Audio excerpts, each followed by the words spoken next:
My name is Stephen Oundo, currently a practicing architect. I'm also a construction project manager, and I also deal with dispute resolution. I'm an arbitrator.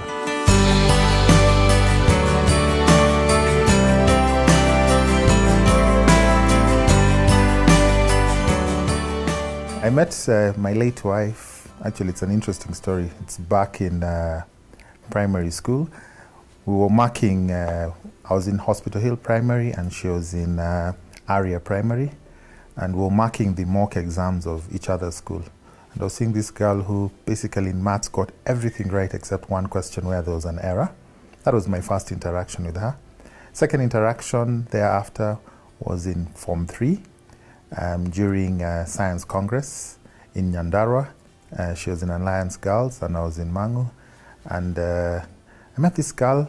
I couldn't connect initially that the girl who had scored 98% in the mocks in primary is the same girl who I was meeting. But the name, there was no way I could forget, Joyce Kitsao. And from the time I met her in Nyandarua, I had an eye on her and I said, I hope there can be a future with her. If we fast forward, we finish high school, we join university, she goes to do medicine, and I do architecture. She was actually the top student at Alliance Girls in the very first 844 exams, which were held in 1989. I was also lucky to be the top in Mangu, and that's how our roads began.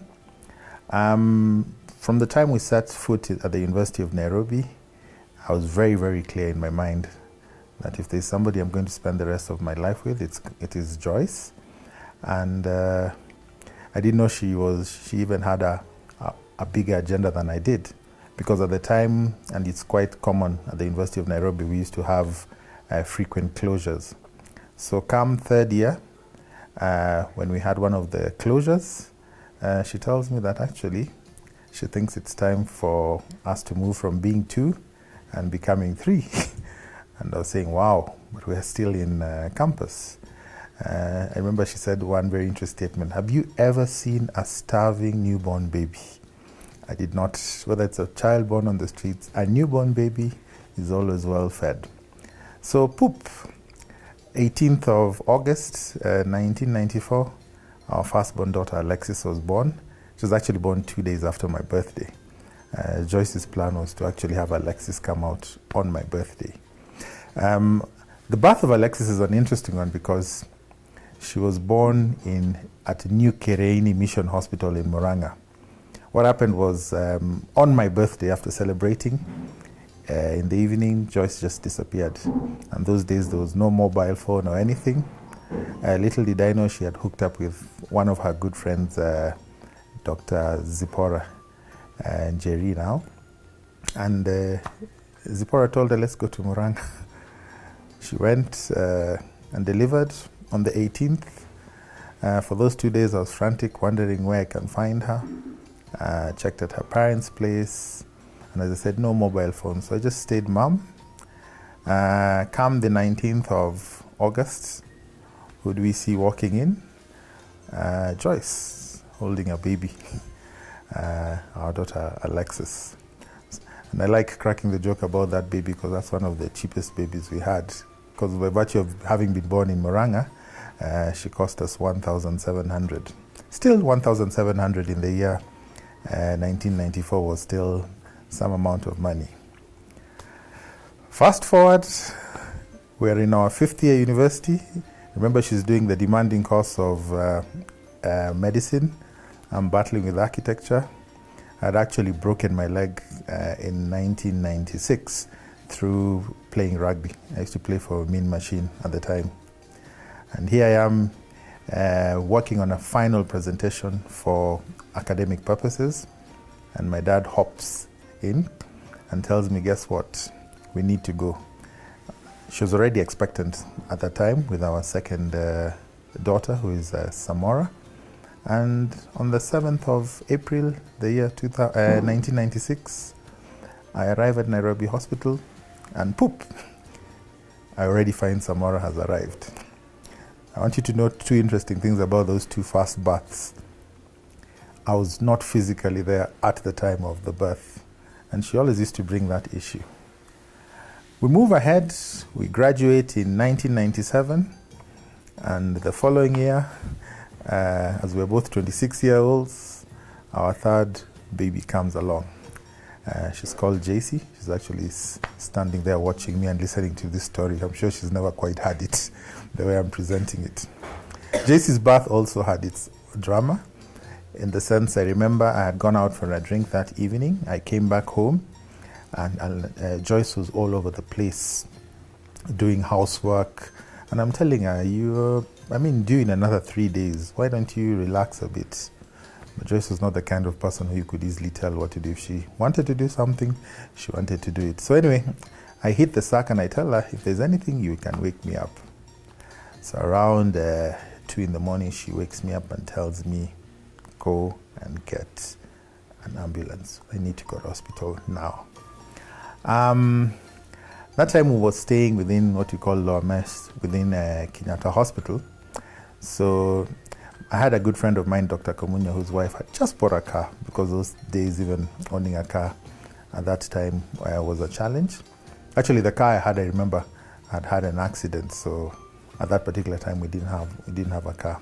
I go to my friend's place, Kamunya, hoping we can borrow his wife's car so that we come and take Joyce to hospital. I find that also they had an accident 2 days before, and they also not got a car. So we walked to the taxi park at Kenyatta Hospital. I remember getting this 403 Peugeot 504. Peugeot 403, not 504, 403. I'm sure you'd need to go and Google and see what make of taxi that was. By the time we arrived at the house had a glass door. I could see through the glass door somebody standing and holding something. In fact, I'm just saying something, but it was quite obvious. I could tell she's holding a baby. And she was not holding Samora, who then was 2 years old. She was not holding Alexis, who was then 4 years old. Actually, what Joyce had done, Joyce had delivered herself. By the time we came back, she was explaining that she needed to go to the bathroom for a bathroom break, and when she went there, JC could not wait. And I like teasing JC, so JC's first landing in this house, in this world, was in the toilet. We had already made arrangements for her admission should she go into labor at the MP Shah Hospital. So the taxi that came, we agreed, my friend who was doing his final year in med school, Dr. Kamunyo, would go with my wife to the hospital while I remained supervising Samora and Alexis. And that's how JC came into this world. So it's one of those interesting things. You go to the hospital to record a birth as opposed to deliver. I'm good with figures because I remember JC costs, the deposit we had made for the hospital at that time was 10,000. But because she was delivered after and she just went in, the cost was 5,000. So for once I got a refund from a hospital. Let's move on to baby number 4. It's quite a dramatic year, the year 2003. Of course, here I am. I've had 3 daughters. And for me, I'm very comfortable because for me, the sex of a kid is not a big deal. But for Joyce, she felt she only has daughters. She must have a son. So the year 2003, I remember I had gone to work. I came by the house around 5 o'clock. For no reason, I couldn't even tell why I came at that particular time because I normally come at a bit later. What does she do? She tells me she has broken her water. You need to go to hospital immediately. So I'm saying, boom, for once I'm there. I was staying in Kenyatta at the time. So put her in the car and we moved to Nairobi Hospital. As I am busy registering, I think they had checked her and she was already dilating. So they took her in, but I knew, labor does take some time. So I fill in the documents. By the time I go to join her, boom, Alexander is already out.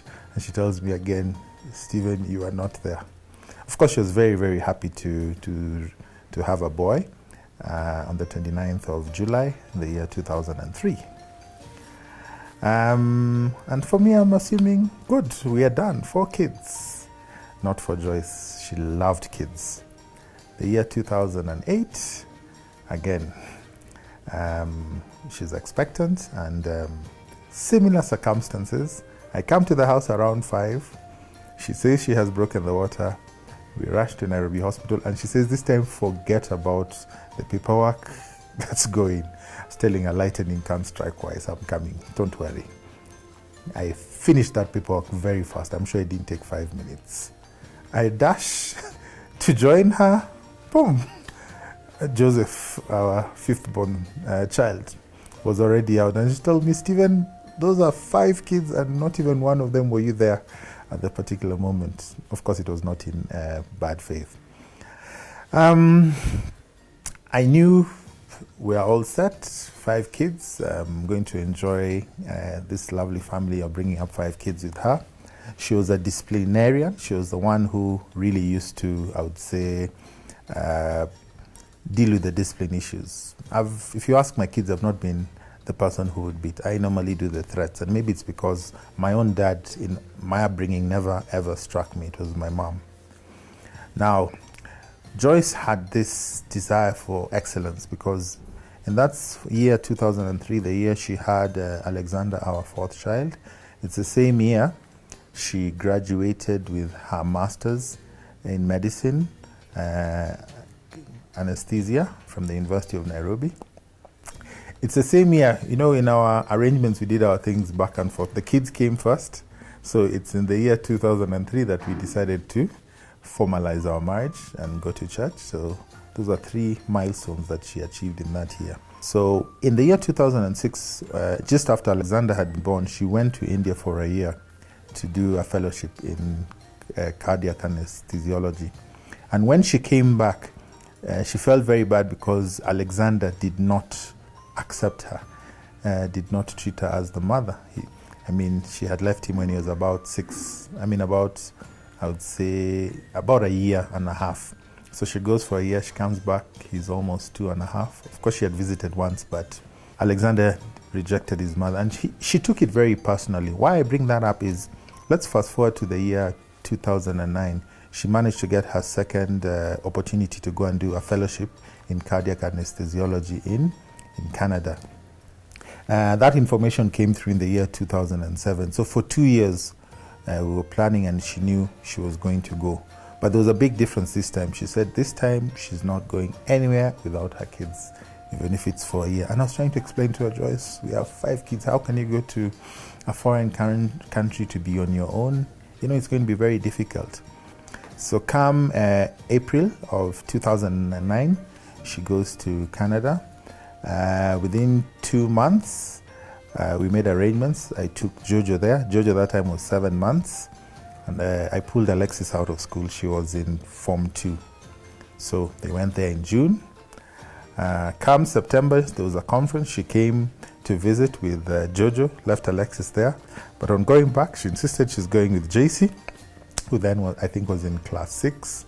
And she's going with Alexander, who was in class 2, actually, at the time. I think 2 or 1, I'll try and remember. Now, that means who am I left here with? I'm actually only left here with 1 child. That was Samora, who was in Standard 8. So Samora does her Standard 8 exams in November. And within a week, she's on a flight to join the mother in Canada. I went and spent Christmas and New Year with the family because I was still basically running my architectural practice here. And of course, through my mind, I was really thinking, how are we going to run this family? Because I felt it's a challenge to operate across the Atlantic Ocean. And when I left in January, towards the end of January of the year 2010, it's one of the things that bothered me. Now, life be as it is, on the 22nd of February 2010, I had come from work and had a drink, and I was driving home. Just as I was driving into the compound, actually incidentally was staying in the same estate at the time, Sandview, I received a call on my phone. It didn't show any number, and those days especially if you received an international call, it would be blank. So I get the call and I'm asked, am I speaking to Stephen Oundo? I say yes. Am I sure I'm speaking to Stephen Oundo? I say yes. All right, I have no other way to tell you what I have to tell you. Your wife came to work this morning. We did one patient. We did the second patient. And then when it came to doing the third patient, she asked for a for a bathroom break. She didn't come back immediately, but we still had a bit of time between the two patients. Now, when we wanted to now do the third patient, she still hadn't come. We thought maybe she's extended it to a coffee break and come. And we started looking for her, and unfortunately, when we went to the bathroom, we found her there, and she's gone. I listened to that, and it just sounded like a movie. So I told him, listen, can you repeat what you have to say? I don't even know who you are. He repeated, same conclusion. Then I said, listen, can you text me what you have said, because it doesn't make sense. But they asked me a fundamental question. Your children are here. Do you want to be the one to tell them, or do you want me to tell them? So I quickly thought, and I said, how do I start telling them from here what has happened there? And I don't know. I felt, let them be told by whoever has called me, so that the onus will be sort of like on them wanting to tell me what has happened. So as I'm waiting for the text message to come, I called my first cousin and a good friend. They got to the house within an hour. And then I realized that I have to tell the parents of Joyce.